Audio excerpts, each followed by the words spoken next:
मित्रों, देवदासी प्रथा जो शुरू में धार्मिक और सांस्कृतिक उद्देश्य के लिए बनाई गई थी, समय के साथ अपने मूल उद्देश्य से भटक गई। इस प्रथा ने समाज में कई कुरीतियों और शोषण को जन्म दिया। ये महिलाओं के अधिकारों और गरिमा के साथ खिलवाड़ करने का एक माध्यम बन गई। 1. बाल विवाह और जबरन समर्पण। इस प्रथा में अक्सर छोटी बच्चियों को देवताओं के नाम पर मंदिरों में समर्पित कर दिया जाता था। यह प्रक्रिया अक्सर बाल विवाह की तरह होती थी, जहां माता पिता सामाजिक दबाव और अंधविश्वास के कारण अपनी बेटियों को मंदिरों में छोड़ देते थे। 2. महिलाओं का शोषण। समय के साथ देवदासियों का धार्मिक और सांस्कृतिक महत्व कम हो गया और उन्हें समाज के ताकतवर वर्गों द्वारा यौन शोषण का शिकार बनाया जाने लगा। उन्हें समाज में पवित्र सेविका के नाम पर शोषित किया गया और उनके मानवाधिकारों का हनन हुआ। 3. शिक्षा और स्वतंत्रता से वंचित। देवदासियों को शिक्षा और आत्मनिर्भरता से वंचित रखा गया।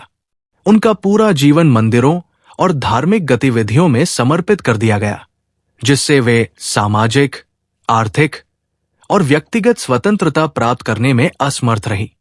4. आर्थिक और सामाजिक भेदभाव। देवदासियों को आर्थिक रूप से निर्भर बनाकर रखा गया। उनके पास जीविका का कोई स्थायी साधन नहीं था और वे मंदिरों पर ही निर्भर रहती थी। इसके अलावा समाज उन्हें हीन दृष्टि से देखने लगा, जिससे उनका सामाजिक बहिष्कार हुआ। 5. स्वास्थ्य और मानसिक शोषण। देवदासियों को न केवल शारीरिक बल्कि मानसिक और भावनात्मक शोषण का भी सामना करना पड़ा। यौन शोषण और सामाजिक उपेक्षा के कारण उनके स्वास्थ्य और मानसिक स्थिति पर गहरा नकारात्मक प्रभाव पड़ा। 6. धार्मिक आस्था का दुरुपयोग। देवदासी प्रथा धार्मिक आस्था का दुरुपयोग करने का एक उदाहरण बन गई। इसे धर्म के नाम पर वैध ठहराया गया, लेकिन इसके पीछे शक्तिशाली वर्गों ने अपने स्वार्थ साधे। 7. विधवा और निचली जातियों का शोषण। अक्सर निचली जातियों की लड़कियों और विधवाओं को इस प्रथा का हिस्सा बनाया जाता था, जिससे ये प्रथा जातिगत और लैंगिक भेदभाव को बढ़ावा देने का एक साधन बन गई।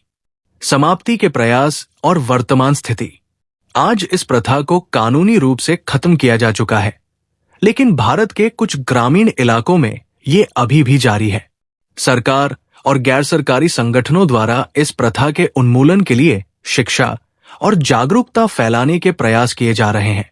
देवदासी प्रथा न केवल महिलाओं के अधिकारों का उल्लंघन थी, बल्कि समाज के नैतिक और सांस्कृतिक मूल्यों पर भी एक गहरी चोट थी। इसे समाप्त करने और महिलाओं को गरिमा और स्वतंत्रता प्रदान करने के लिए निरंतर प्रयास आवश्यक है।